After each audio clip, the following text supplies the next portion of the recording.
So I'm working on my piece on equality, equity. I did the modernity thing, put that on YouTube. And, we live in a funny world. America's so different, so exotic from the rest of the world. Every country has its own challenges, its own way of looking at equity and inequality. Obviously, you really can't compare the United States with other nation states, maybe with the EU or other blocs. But even then, it's almost impossible because the United States is so much wealthier in so many ways that it's really hard to make a direct comparison.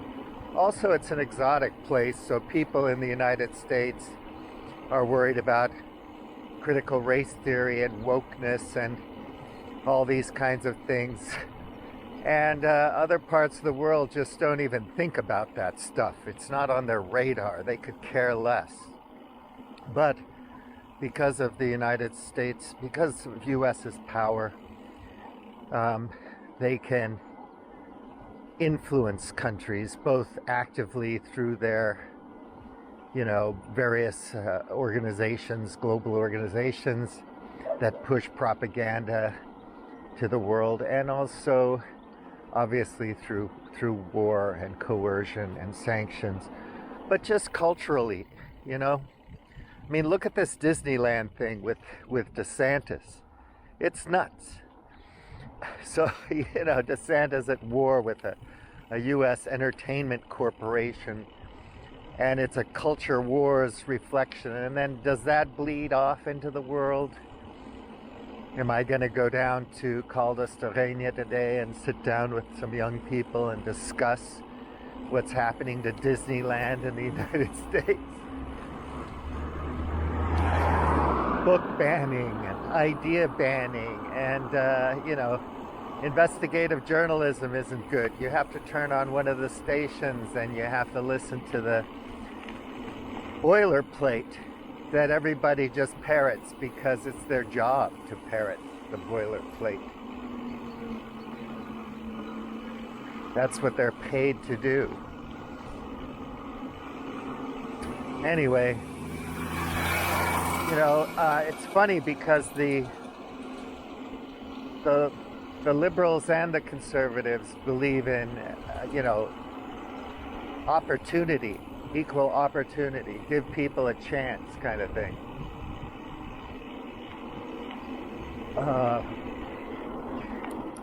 At least give them a structure and a system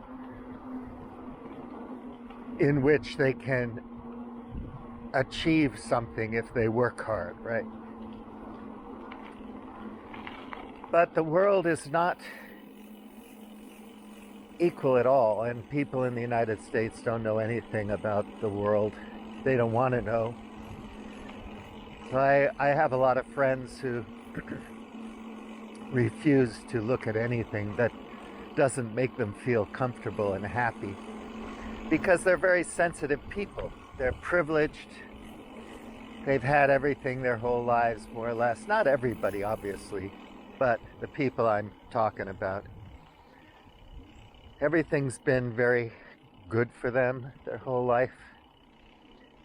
And they go through something like a divorce, or they lose a job, or they lose money, or they get an injury, or they get sick, or whatever. As most of us confront challenges in life, always, But it wrecks them, and they have to do everything in their power to deaden the pain, to get back to a flow state, a euphoria. So they have to microdose mushrooms and take Ambien or whatever, pharmaceuticals they need, drink, and they have to get involved with either Tony Robbins or Jesus as their savior, or, some other thing. arguing about which form of Buddhism is best, and virtue signaling about your teacher versus somebody else's teacher, all that kind of thing, because they just can't handle it. It's just like if everything isn't euphoric and triumphant and beautiful, they often comment about how great their driving is and how wonderful their girlfriends are. And it's a constant thing where everything about me is fantastic, my accomplishments and the battles I've fought. And this is normal. I'm not saying people don't just normally do this, but Americans in particular, in my experience, are very sensitive and prone to self-aggrandizement and weak in a lot of ways. So, who's going to be more resilient at the end of the day when within the next 10 years things are going to get very different from anything we've ever known? And people will be forced to face these challenges, whether they like it or not. Will they have the fortitude, the strength, the psychological resilience, and so on to be able to handle it? I don't know. I don't think so. So it's a constant panic, a race to try to find ways to deaden the pain and increase the illusion of euphoria and all that kind of stuff. And a lot of friends of mine, they have kids and they're young adults in their 20s or whatever. And they're going to have to face all of this head on one way or another. They don't have a choice. They haven't lived their lives. I think the young people will be more resilient, obviously, because they're young. They'll just be able to deal with reality because they have to.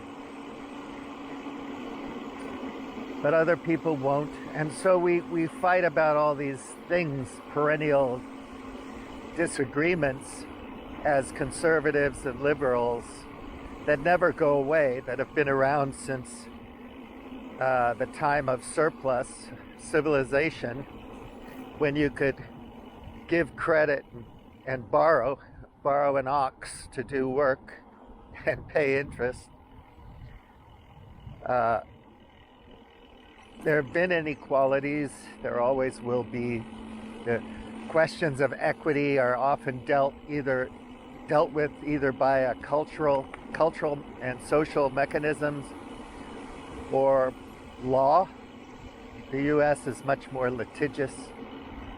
So if you beat me up, I'm not gonna beat you up. I'm just gonna sue you, take everything you own away from you, go at you where it really hurts, your possessions. So in many ways, we're slaves to the system, just naturally, and we don't really pay no never mind to it, but we're programmed by all the things in our lives, obviously. Take it for granted. A lot of people don't want to discuss any of this stuff. I keep doing it because I'm obsessed with it. I just keep hoping more and more people will take responsibility and get involved with their civil life or whatever. Do something, whatever you can do. All of us are limited in what we can do. Anyway, even if we do nothing, it's okay. It's just going to be eventually it's going to be shocking how different the world is from what we baby boomers grew up with. And so I'm doing my inequality thing.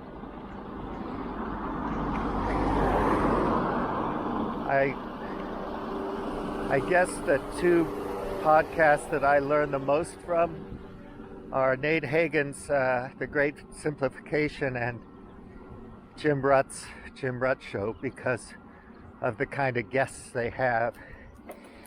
And they're both very good at allowing their guests to speak and communicate their ideas. And they interact in helpful ways that heighten the conversation. But all the books you read, at the end of the day, it's going to come down to nothing, really, because we'll be wondering how we're going to feed ourselves. Now, sitting in this country with all the agriculture, it's hard to imagine. But human beings survived for millions of years. Of course, all human species except Homo sapiens are extinct. We might want to keep that in mind. In our case, our extinction will probably come from our cleverness, because we're good at making things. And we've made things that will probably lead to mass extinction, including the extinction of mammals, and we happen to be mammals.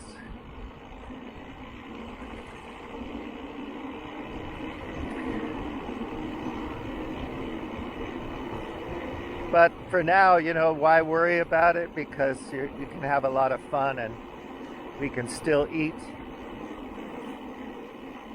easily go to the grocery store and whatnot. I wonder what'll happen when the U.S. Midwest and Central Valley of California and the eastern slope of Washington State, places like that, really do get hit by environmental issues. What's going to happen? And it's coming. It will happen. It can't be stopped. And at one point, maybe it was an engineering and technical problem, but it's obviously with the way things are going in the world now. El Orans. Truly, for some men, nothing is written unless they write it. It's a cultural problem, and if you think figuring out consciousness is a hard problem, what about culture? How do you shift that? Very, very difficult.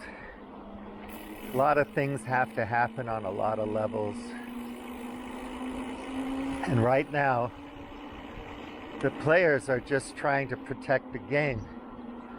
They want it to last as long as possible, and they're not going to let go until they have to. And I think that means when so many people are in so much trouble that things get violent. And even then, the players have more resources than we do, so they'll be able to pay soldiers and develop robots and mechanisms of control. This isn't science fiction. We just open our eyes, look around the world.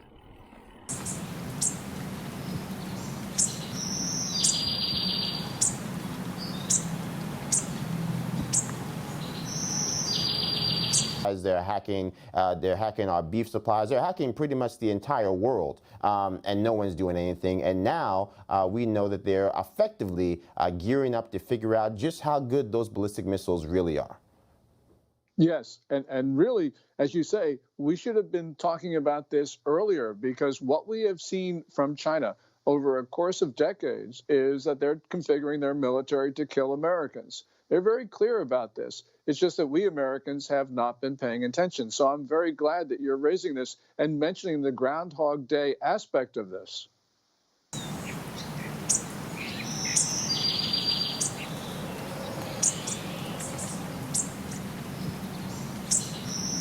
Please comment. Yeah, the whole thing's a simulation anyway, man. Just take the red pill, the green pill, the blue pill, the pink pill, the gray pill.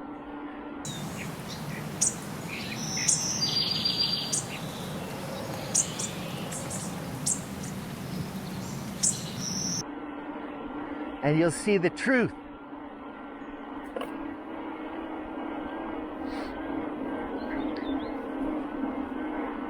I always find it interesting when people just become cheerleaders for the status quo because they believe in it so much. And maybe it is just wonderful, you know, sit down with, I think Steven Pinker is a very brilliant man, but other people who don't have his level of understanding of things, they just don't want to believe that Rachel Maddow and Tucker Carlson aren't telling you really important information that you can base your decisions on and all that.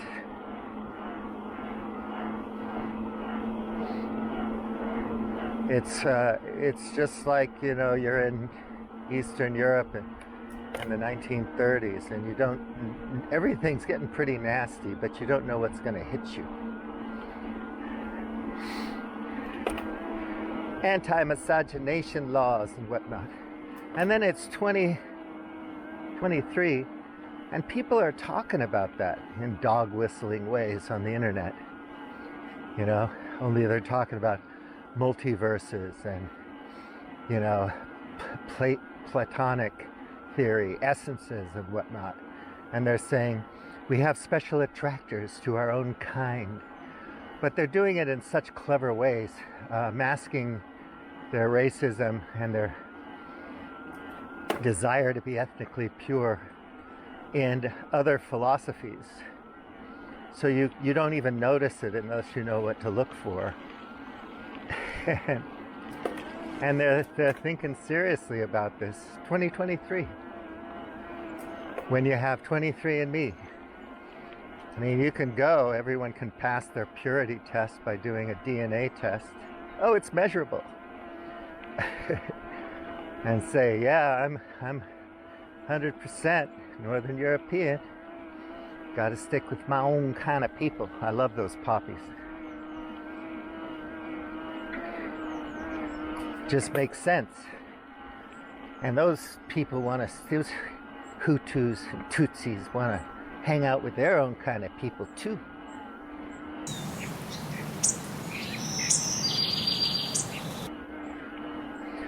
Just gotta find your blood and soil and then defend it from all the hordes of barbarians.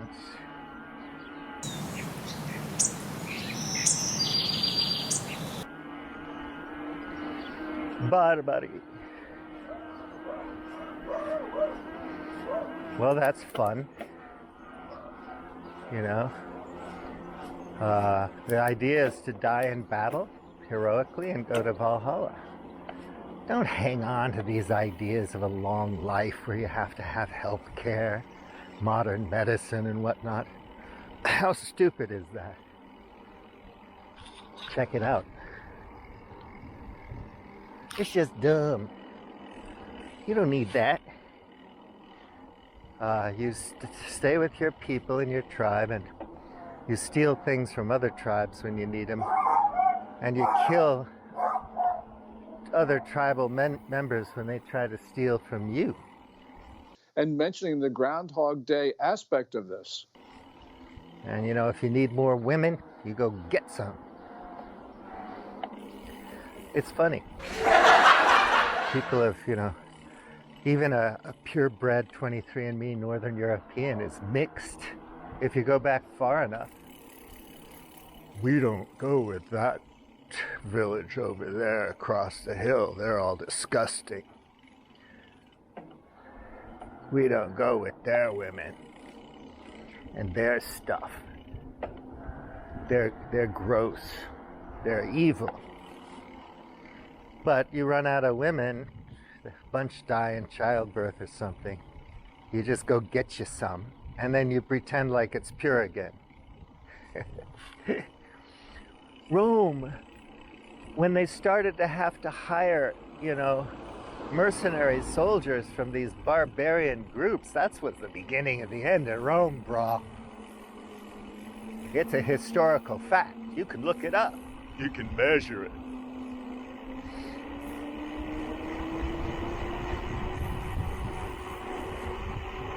Well, civilizations, at scale do all kinds of weird things, don't they?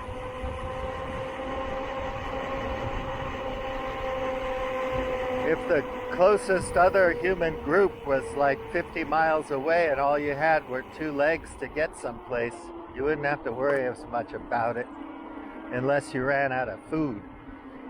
So they talk about fish not being able to, certain species breathe in hotter water, so they go north to cooler water where they can breathe. You don't go north, you die. So then fisheries go down and people wonder where all the fish went. Well, you're going to have to put more diesel in your craft and go further north to catch them. But it's a global market, so it's not a problem. Catch them up there and then, ship them all over the world so we can have our sushi. There are ways to get things done. But at some point, ocean acidification and the death of all these things in the ocean. And people have mentioned whale poop. I read about that like 13 years ago, but you hear it come up from experts. And they say, look, Steve, we caught a fish. And they show you some tiny little tuna that just hatched. And I say, in the Sea of Cortez, when I was a kid with my father, we would catch tuna the size of a school bus. Yeah, I'm exaggerating, but it's a fish story. But they were huge, huge tuna. They weighed a ton. They were big. And, nowadays, finding that size of a fish, a mature fish, is very hard. Certain species of fish, right? Talk about sturgeons, and also like salmon, wild salmon. I only eat wild salmon. Okay, you're not going to eat much of it. My salmon's pink, red. Look at that. Look at the color of that fish. Yeah, it's dyed, bro. But anyway, yeah, you're going to have your forever beef or whatever, your fake meat and so on. But that's okay. If we have to eat cricket protein to survive, we'll eat it. And you'll think it's the best damn thing you ever had. Dad, that cricket croquette that you made, fucking awesome, dude. I'm telling you, man, I'm not going to tell Mommy, but you cook better than Mommy. You'll eat it. And it's not going to be George Soros and Biden, the poor fella, who are going to make you eat it. You'll eat it because circumstances dictate that you have to eat it, because no one paid attention to anything for decades. And then shit happened. Well, shit happens, bro. Shit happens, man. And when shit happens, you just have to deal with shit. You know what I'm saying? So stop being such a snowflake. Buck up. Get strapped. Fill up that root cellar, dude. Get some allies, man. Didn't you play that game? Whatever it's called. Allies and enemies or something. Various nasty dragons. This is real, bro. This is as real as it gets. Yeah, circumstances will dictate. And people are all worked up about George Soros making you eat crickets. That's why they want to take your steak away, man. It's not the fact that the corn harvest disappeared this year because of some weird reason. Oh, probably because Bill Gates seeded the clouds with some chemical that killed all the corn. So they don't attribute the causes to the right things. And they just want to believe that a superhero billionaire fucked over your life and made you eat crickets.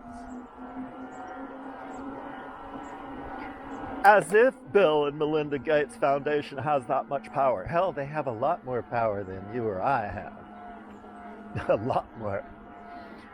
They can code capital. They can hire suits. They can buy politicians. But they're not that powerful. They're not superheroes. They're not God. They're not even gods. Like pagan gods. Like Caesars. Make a statue of me, I'm a god. Worship the heck out of me. Go to my statue. Sacrifice. People have no idea how corrupt Israel was when Jesus was walking around. How it was set up. How the religionists behaved at the time. If you understood the history, then you'd see the story in a different light. You'd understand what that particular fellow was all about at the time. And it'd be a much more interesting story for you. Yeah, man. When you can't grow the beef anymore on your farm and the big corporation comes along and wants to buy your land, whether it's a Gates company, held company, or some other company, it's because you were an idiot. You were not involved with civics at a community or broader level. You didn't care. You kind of outsourced all that to the players. So it's all of our faults that this happens. It's not one guy. It's not the Koch brothers. We were, using all the energy that the Koch brothers were developing for decades. We took it for granted. We didn't even think about it. Peak oil? You kidding me? Oh, it's not going to happen for ages, man. Ages. The sun will supernova before we run out of oil and gas. We've got fracking, hydraulic fracking. It's fast. That's also a nice cafe that I'll show you, like a full head-on shot of. Because it's so interesting.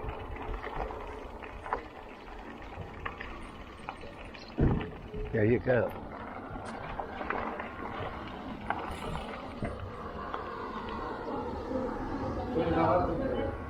If you could smell the bread, it's a bakery. If you could smell the bread, you'd be like, oh, that's so good. Oh my God. It smells beautiful. And right now we can still make bread. But it's our fault for not paying attention, for being idiots. And believe me, I'm not being mean or discriminatory. I'm not talking about people with genetic or other, challenges. I'm autism aware and all that kind of stuff. But just saying, look up the etymology for the word and think of it in that way.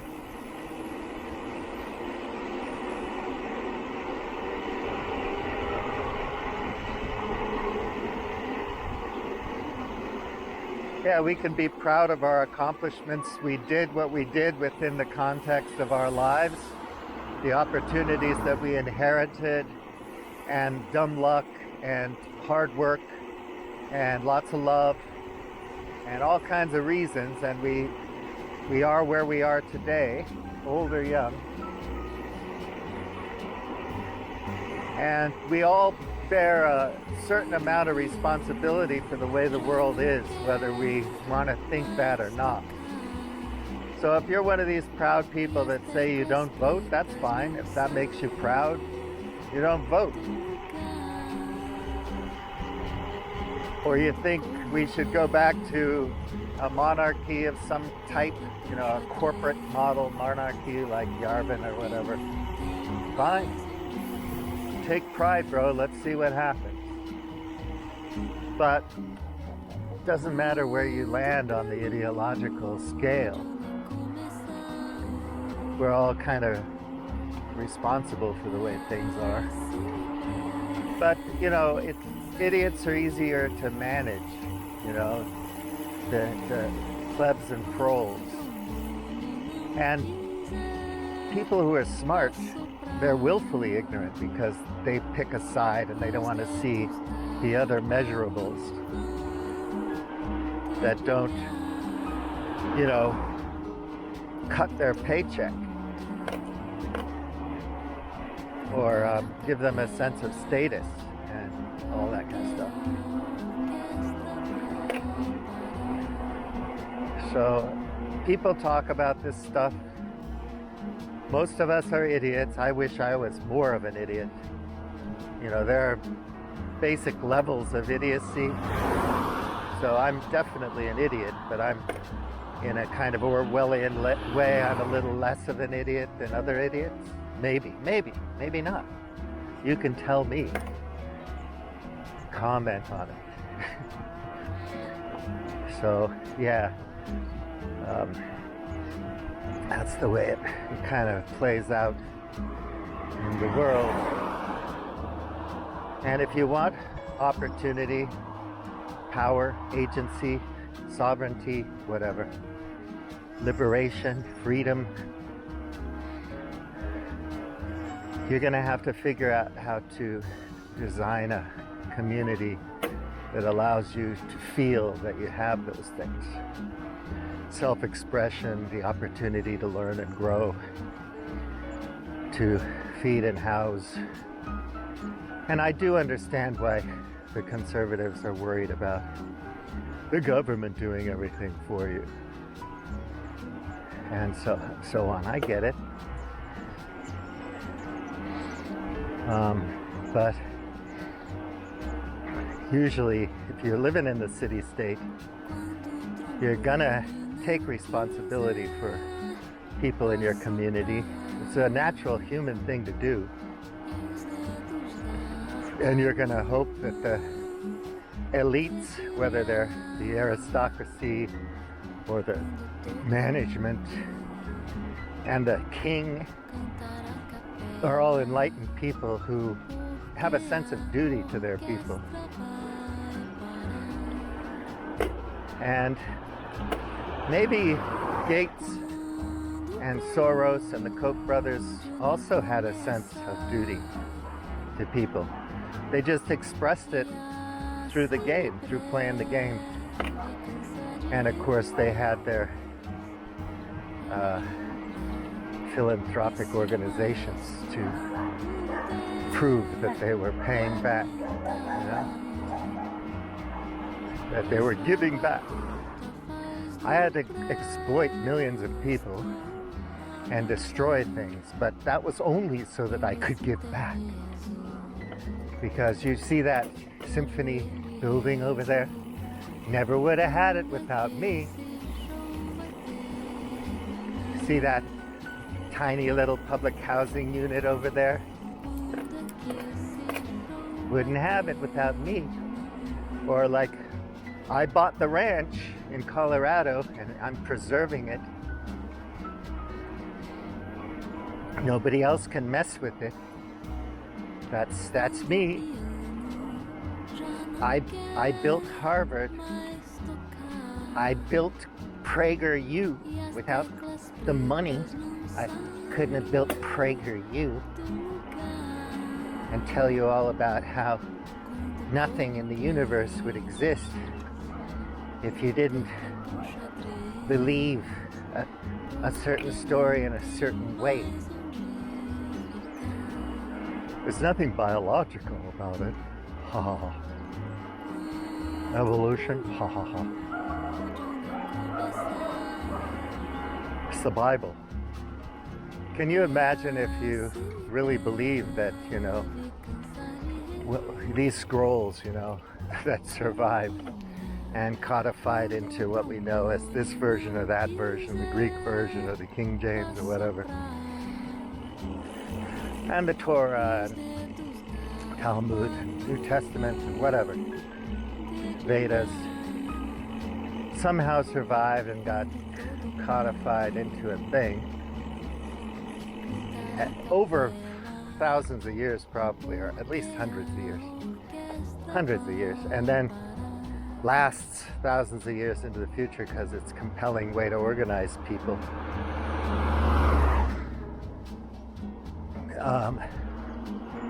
And then you say to yourself, well, nothing existed until that book came along. Which book? So if you're a historian or a literary scholar or whatever, you're looking at scrolls, piecing together. You're looking for the Rosetta Stone so you can translate it into something meaningful. And you're like, yeah, nothing existed before it. It was like this. Until Martin Luther came along, the real religion didn't exist. Until Joseph Smith came along, the real truth didn't exist. Whatever.